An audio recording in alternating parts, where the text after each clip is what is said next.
آپ کی اور میرے اہل خانہ کی ذمہ داری ہمارے ذمے ہے، کسی غیر کے ذمے نہیں ہے۔ بیوی نے اپنے خامند کے ساتھ دوائی لینے جانا ہے، وہ کسی غیر کے ساتھ کیسے جائے گی؟ اور اپنے آپ کو وہ آسانی میں کیسے محسوس کرے گی جب آپ اس کو ٹائم ہی نہیں دے پا رہے؟ ہم نے اپنے گھر والوں کو پیسے دیے ہیں، ہم نے اپنے گھر والوں کو کپڑے خرید کے دیے ہیں، وقت نہیں دیا ہم اپنے بچوں کو۔ ہمارے بچے ضرور ہیں، دوست نہیں۔ وہ تو کئی دفعہ بد عقیدہ کو دوست بنا لیتے ہیں، وہ تو بد مذہب دوست مل جائے دکھ سننے والا ہونا چاہیے۔ ہم وقت ہی نہیں دیتے، گھر میں ٹائم ہی نہیں۔ آپ اپنے گھر کے اندر جب وقت دیتے ہیں، اپنے بچوں کے ساتھ وقت بتاتے ہیں، وہ اپنی باتیں آپ سے شیئر کرتے ہیں، تو آہستہ آہستہ آپ محسوس کرتے ہیں کہ ان کے اندر جو کمزوریاں تھیں وہ دور ہونے لگیں۔ بخاری مسلم میں آپ کو حدیث ملے گی، ایک نوجوان نے عرض کی، یا رسول اللہ صلی اللہ علیہ وسلم، میرا نام جہاد میں لکھا گیا ہے، غزوے میں، اور میری بیوی حج کرنے جا رہی ہے۔ توجہ ہے میرے بھائیوں کی، وہ جا رہی ہے حج کرنے، اس پر حج فرض ہوگا، اور میرا نام غزوے کے لیے لکھا گیا۔ حکم کیا ہے؟ اب جہاد پہ جانا، غزوے پہ جانا، اور پھر حضور کی نگرانی میں جانا، کتنی بڑی فضیلت کی بات ہے۔ لیکن بھائی میرے کریم نے کیا فرمایا؟ حضور نے فرمایا، تو غزوے سے، جہاد سے نام کٹوا اور اپنی بیوی کا محرم بن کے نہ حج کرنے جا۔ تیرے لیے وہ اس کے ساتھ کون جائے گا؟ وہ ایسے جائے گی، اس کے ساتھ جا، اس کو ٹائم دے، اس کے ساتھ وقت گزار، وہ تیری ذمہ داری ہے، تو اپنی ذمہ داری کا احساس کر۔ ہم نا اپنی ذمہ داریوں سے جان چھڑاتے ہیں، دوسروں پہ ڈال۔ او ہو میرا بچہ بڑا خوش ہے، کس کے پاس ہے؟ کہتے دادا ابو کے پاس۔ وہ بڑا خوش ہے جی، وہ میں نے نہیں کبھی منہ لگایا بچے کو، وہ تو رہتا ہے اپنے چچا کے ساتھ۔ بھائی آپ جان چھڑا رہے ہیں جان بوجھ کے، آپ وقت نہیں دینا چاہ رہے۔ حضرت اقرا بن حابس رضی اللہ تعالیٰ عنہ فرماتے ہیں کہ میں حضور کی بارگاہ میں حاضر ہوا تو نبی پاک علیہ السلام اپنے نواسوں کے ساتھ، بچوں کے ساتھ کھیل رہے تھے، پیار کر رہے تھے۔ تو ہمارے ہاں بہت سارے لوگ یہ جملہ فخر سے کہہ دیتے ہیں، کہتے میں نے بھی کہہ دیا یا رسول اللہ، میں نے نہیں کبھی بچوں کو اتنا وقت دیا۔ آپ تو بڑی توجہ کر رہے ہیں، کرم فرما رہے ہیں، میں نے نہیں کبھی دیا۔ کہتے پتہ ہے حضور نے جواب میں کیا کہا؟ حضور فرمانے لگے، اگر خدا نے تیرے دل سے رحمت نکال لی ہے تو میں کیا کروں، مجھے تو رحمت للعالمین بنایا ہے۔ کرم ہی نکل گیا تیرے دل سے، تو اپنے بچوں کو ہی وقت نہیں دیتا۔ تجھے پتہ ہی نہیں کہ میں نے گھر کے اندر بیٹھنا تھا، تھوڑا ٹائم دینا تھا۔ اپنے مقاصد کو، اپنی ترجیحات کو جانیں، اس کو سمجھیں۔ آپ اپنے اوقات کا تعین کریں۔ آپ کے گھر میں بڑا کام رہ گیا ہے جو ہمارے کرنے والا تھا، بڑی ساری چیزیں ہیں۔ آپ کو پتہ ہے کتنا سارا دین ہمیں سیدہ عائشہ صدیقہ نے دیا ہے۔ سیدہ عائشہ صدیقہ رضی اللہ تعالیٰ عنہ کا کردار نکال دیا جائے تو دین میں سے بہت ساری چیزیں ختم ہو جائیں۔ عورتوں کے مخصوص مسائل، تربیت، ڈیوٹی حضرت عائشہ نے دی۔ جو یہ حضرت عائشہ نے لیا کہاں سے؟ اس کا مطلب ہے حضور نے ہمیں بتایا ہے کہ اگر بیوی کو پڑھانا پڑے تو پڑھایا بھی کرو، اور بیوی اگر شوہر کو کوئی سکھا سکتی ہو تو اسے بھی سکھانا چاہیے، اپنے حقوق۔ اور پھر چوتھی بات، ایک تو بے مقصد نہ وقت گزاریں، دوسرا فرائض کو اہمیت دیں، تیسرا جو ہماری ذمہ داریاں ان کا، اور چوتھی بات یہ کہ حقوق العباد کا مسئلہ نازک ہے۔ یہ مسئلہ نازک ہے۔ آپ کا سارا حلیہ مذہبی لوگوں جیسا ہو اور آپ گھر جا کے کہیں بلے بلے میرے استاد بڑے اچھے ہیں، کیا بات ہے، میرے پیر صاحب سے بڑا ہے ہی کوئی نہیں، لیکن بیوی کو گالی دیں، تم ایک منٹ میں کہہ دیتی ہے اے دسے ہے تینوں پیرا نے یہ سبق پڑھاتے ہیں استاد تیرے، تو آپ نے تو زیرو کر دیا اپنے استاد کو بھی، مرشد کو بھی۔ اگر آپ دھوکہ دیں اپنے پارٹنر کو اور آپ اس کو کئی دفعہ سنا چکے ہوں میرے مرشد بڑے کامل ہیں، تو وہ کہیں گے انہوں نے تجھے یہ نہیں بتایا کام دیانتداری سے کرنا چاہیے، بتائیے کہتے ہیں کہ نہیں کہتے؟ اگر آپ کا لب و لہجہ سخت ہو تو فوراً کہہ دیتے ہیں تیرے استاد نے، تیرے بزرگ نے تمیز نہیں سکھائی۔ ترجیحات کو دیکھیں۔ حقوق العباد کا مسئلہ نازک ہے، ہم نہ چیزوں کو سمجھتے نہیں، میں نے کئی دفعہ دیکھا ہے تعلق بنانے سے آغاز میں ہم اور ہوتے ہیں اور بن جائے تو اور ہوتے ہیں، بات شروع کریں تو رنگ اور ہوتا ہے، اور جب وہ منطقی انجام کی طرف جائے تو انداز اور ہوتے ہیں۔ اس طرح نہ کریں، یہ انداز ٹھیک نہیں۔ حقوق العباد کا مسئلہ نازک ہے۔ امام غزالی احیاء العلوم میں لکھتے ہیں، حضرت عمر فاروق رضی اللہ تعالیٰ عنہ تشریف فرماتے تو ایک شخص نے کسی کی تعریف شروع کر دی۔ اس طرح ہمارا رویہ ہے نا، ہم تعریف کرتے ہیں تو بڑی بے جا کرتے ہیں۔ میں اسٹیج پہ دیانتداری سے کہتا ہوں باوضو، میرے بارے میں جب لوگ القابات بیان کر رہے ہوتے ہیں تو میں پریشان ہوتا ہوں۔ میں کہتا ہوں کہ چونکہ کوئی نہیں جانتا مجھے تو میں تو اپنے آپ کو جانتا ہوں۔ تو آپ ایک بس نام کافی ہوتا ہے، اس سے بھی کام چل ہی جاتا ہے۔ آپ القابات کے نیچے جب لوگوں کو دبا دیتے ہیں تو خوشامد کرنے والے کی بھی پھر عادت ہو جاتی ہے اور سننے والے کو بھی مزہ آنے لگ جاتا ہے۔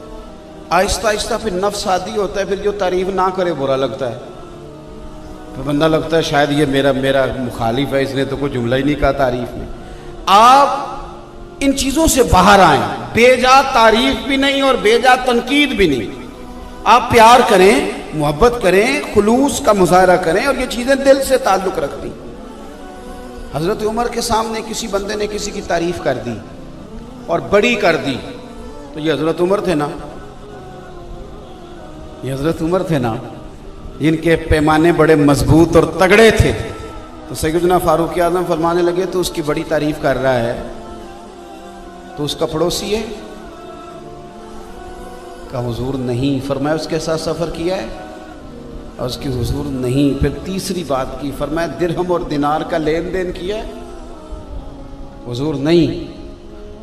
تو امیر المومنین فرمانے لگے یہ حضرت عمر نے کہا ہے، میں نہیں کہہ رہا، حضرت عمر نے۔ آپ فرمانے لگے اچھا تم نے اسے نماز پڑھتے دیکھ لیا ہوگا۔ فرمایا خالی نماز پر گواہی نہ دے، پہلے لین دین کر لے۔ جو بندہ معاملات کا صاف ہوتا ہے صحیح معنوں میں وہ بندہ صاف ہوتا ہے، اس کے معاملات صاف ہیں، لین دین کے معاملات میں ٹھیک ہے، جو لوگوں کے ساتھ رویوں کے تعلق سے ٹھیک ہے۔ اپنی ترجیحات ٹھیک کریں، وقت کا کبھی ضیاع نہ کریں۔ اگر ہمارے بزرگ وقت ضائع کرتے نا تو ہزار کتاب آج ہمیں کبھی نہ دے کے جاتے۔ اگر ہمارے بزرگ وقت ضائع کرتے تو اتنی بڑی تفسیر کی مجلدات ہمارے پاس موجود نہ ہو۔ مفتی احمد یار خان صاحب نعیمی رحمۃ اللہ علیہ 11 جلدوں میں تفسیر ہے اور ایک پارے کی ایک جلد ہے، 8 جلدوں میں شرح حدیث ہے۔ بخاری کے گرد عربی میں حاشیہ لکھا تھا، چلیں کسی وجہ سے چھپ نہ سکا، اور کتنی کتابیں۔ وقت کے اتنے پابند تھے کہ جب وہ جمعے والے دن کہتے تھے نا الحمدللہ سپیکر میں، تو لوگ گھڑی ٹھیک کرتے تھے، کہتے تھے پورا 1 بج گیا بھائی۔ یا تو مسجدوں میں لڑائی ہو رہی ہوتی ہے، وہ کہتے ہیں جناب 5 منٹ اوپر ہو گئے، تو میری طرح کے صاحب سامنے بیٹھے ہیں، وہ کہتے ہیں تسی اللہ رسول دی گل بھی نہیں سنتے۔ تو بھئی آپ کو کیا ضرورت ہے، جب آپ نے ممبر پہ کہا تھا 2 بجے جمعہ ہوگا تو 2:05 کیوں کیے؟ آپ نے وعدہ کیا تھا میں 2 بجے پڑھاؤں گا، اعلان کیا تھا، ناراض ہو گئے؟ کہ کرتے ہیں کہ نہیں کرتے اعلان؟ صبح مصلی پہ بیٹھ کے جس نے کہا کہ کل فجر 4:15 پہ ہوگی، اس نے 4:16 پہ کیوں پڑھائی؟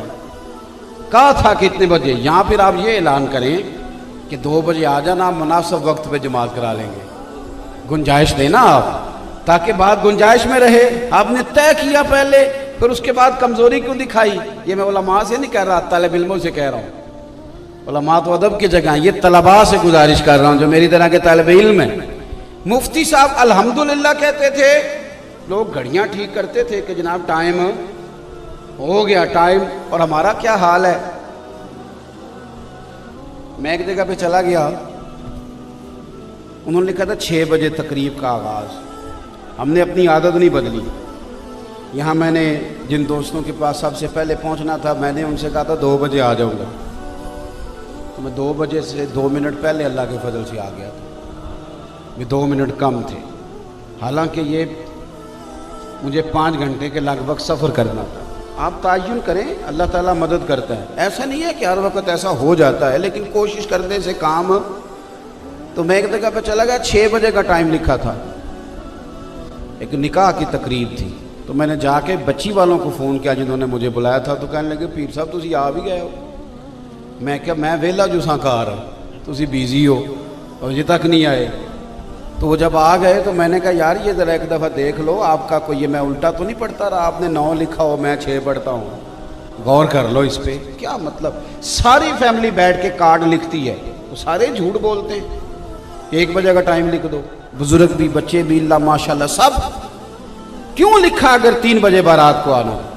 اس ظلم کی وجہ کیا تھی؟ میں اس دین کا ماننے والا ہوں جس کی فجر کے وقت ہوتی ہے، اگر سورج نکل آئے تو فجر قضا ہو گئی، ظہر کے وقت، عصر کے وقت، مغرب کے وقت، عشاء کے وقت۔ میں اور تو اس دین کے ماننے والے ہیں کہ جس کا حج 9 ذی الحج کو ہوتا ہے، نہ 8 کو نہ 10 کو، جس کی عید 1 شوال کو ہے، نہ یہ 2 کو ہوگی نہ 3 کی ہوگی، کتاب موقوتا۔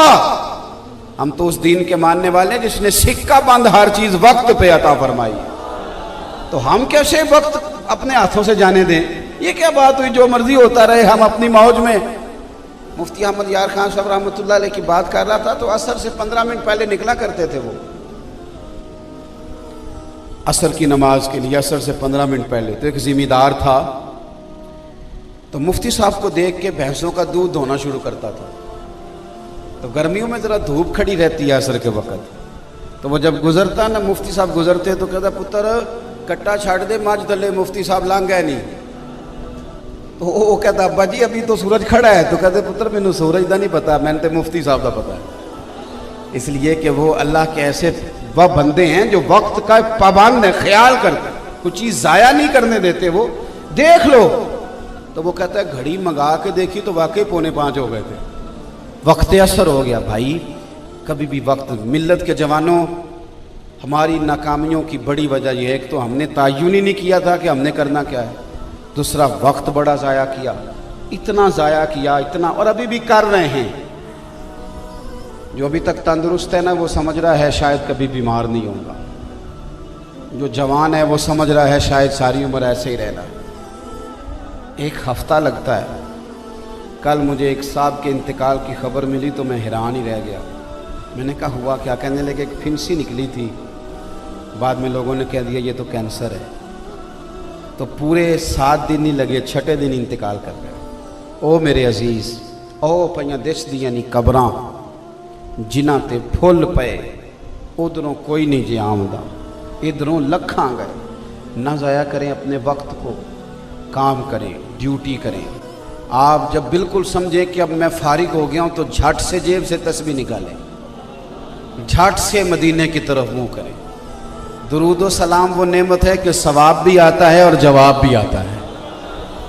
آپ اس پر توجہ کریں۔ آپ قرآن مجید کی تلاوت پر ایک بات کرتا ہوں آخر میں اور اپنی بات کو سمیٹتا ہوں۔